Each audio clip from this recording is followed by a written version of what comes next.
Well, hey everyone, I am so excited to introduce you to my friend Ansley today. Yay! Hey lady. And I'm excited for all of you to get to know her story. I've had the privilege of hearing this over the last couple months, and I'm inspired and encouraged by who Ansley is, and I know that you will be too. So Ansley, to kick it off, who is Ansley? So right now, well, I'm from Athens, Georgia, so I'm a big Bulldog fan. Oh no, And girl. Go I know, Cowboys. aren't you from Florida? Oh, not cool, not cool. That's Football okay. rivalries. I love it. But right now I'm working in Nashville. I went to school at Belmont University and I was a communications major and I loved it.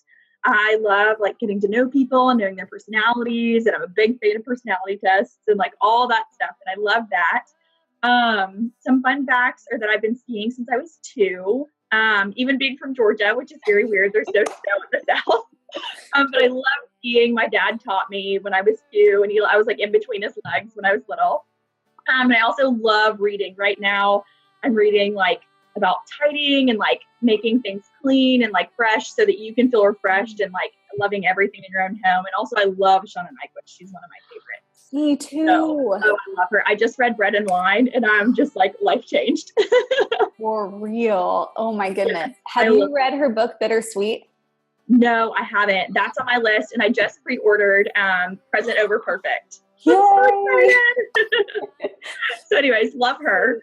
And I also love like mysteries and like Amy Poehler type books. Like I just read Yes Please, and it's so good. But, Awesome. yeah, so that's pretty much me. Oh, and I'm working at a recruiting agency. I think I already said that, but I'm loving my job. I've been here about 2 months. It's really fun. The people are great. I'm still learning a lot. It's very exciting. But so yeah, that's a little bit about me. That's awesome. I love it. We have a lot of things in common outside of the football rivalry. But we can bypass that. Exactly.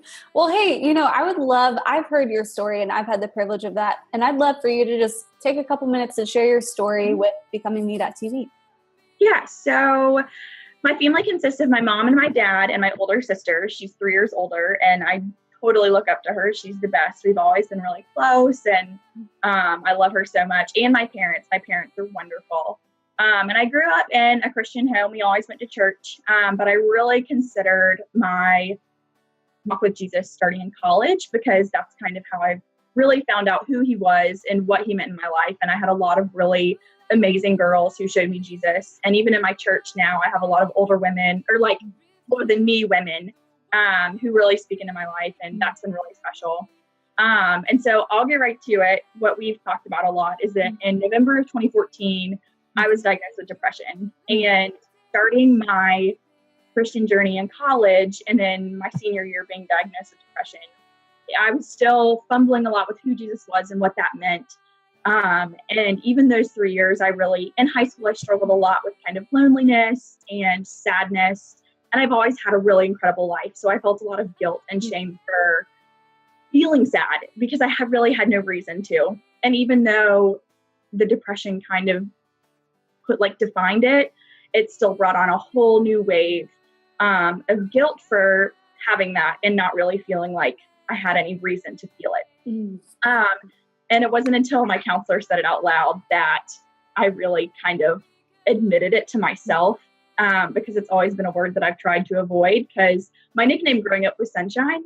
Okay. And so living into that and then also having depression was kind of a weird mix of things, and feeling like I wasn't living up to who I was supposed to be by having depression. And so counseling helped a lot. I'd started counseling a few months before we kind of opened up that depression door. And so needless to say, once that was defined, it broke me more than I was wanting and more than I was expecting. And so I'm still working to define and redefine who I am in my identity in Christ. And it's really hard for me to remember that every single day. I have to work to remind myself that every single day. I was always envious of the people who just really felt that love and felt that grace and felt that mercy just every single day, so deep. And I know it's ingrained in them and they've worked on it, but it's still something I'm working on. And I'm really grateful for the mercy in that, because it's not up to me. God's got this. He's got it way more than I do. So I'm very grateful for that. Being able to breathe through that And just really understanding that he's got my life in his hands and I'm good with that. And so another incredible blessing that happened along that journey was that about that time, about 1 or 2 months after we really opened up the depression door, I started dating my boyfriend, which sounds almost cliche that like he was such a blessing, because obviously he is, but also it's not something I would have planned to start having a relationship in the midst of this. But it was really the best because he played a huge role in loving me in ways that I couldn't at the time, couldn't love myself at the time. And so God really knew what he was doing.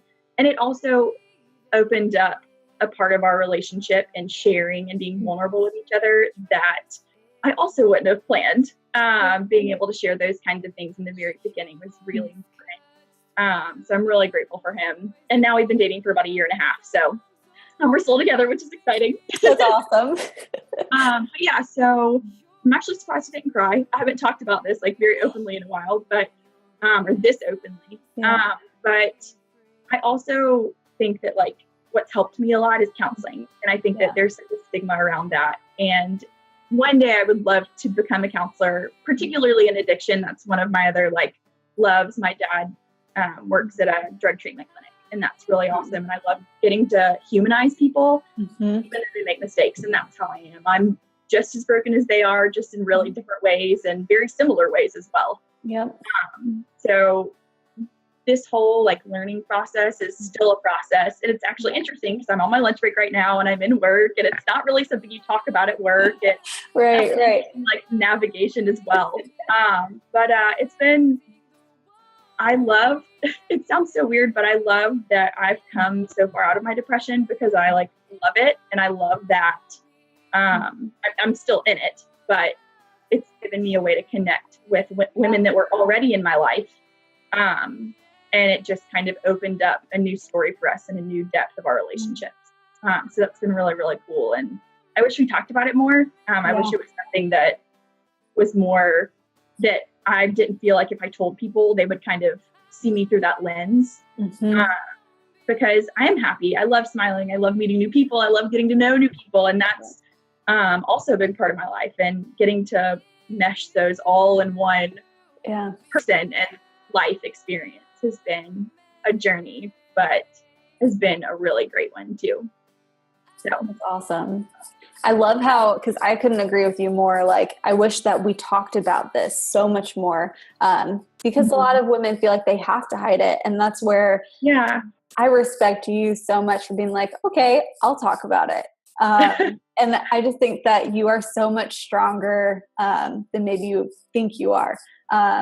I always like that word, the warrior word, because in your story, when you said you have to fight for it every day, like I'm in the same boat, girl, every day. It's lacing up those warrior boots and being like, okay, I am loved by God. I am becoming, I can do this. And I think a lot more of us are waking up like that than we care to admit. And so, And but the beauty of it is when a woman named Ansley shares her story, others of us, like me, Emily, and other women watching can be like, me too. Like, that's incredible. And we don't feel so alone in it, or that we have to hide it in shame. So that's awesome. That is awesome. I'm so proud of you. So proud of you. You know, we've been hanging out on your lunch break, and and I would love, you know, if another woman was sitting here with us, she was having lunch, coffee, tea, what would you say to encourage her on her becoming journey? Yeah, so this is something I thought about a lot over the course of our conversations. And I think one of the things that really hit me was one time I was having lunch with a mentor, and it was in my job hunt process. And I'm definitely a try-hard. I live a try-hard life, which is also one of my many faults. Something that like Jesus continues to redeem. But I would say, she told me that one day I would look back on everything that I was going through and laugh at how hard it was. But I would like to say that it's okay not to laugh. I still look back on those times when I can literally remember like crying on my bathroom floor in my dorm And it brings tears to my eyes because it was hard. And it's not something I laugh about. Like, I can giggle now, and sometimes there are moments that was very traumatic about my life. Yes.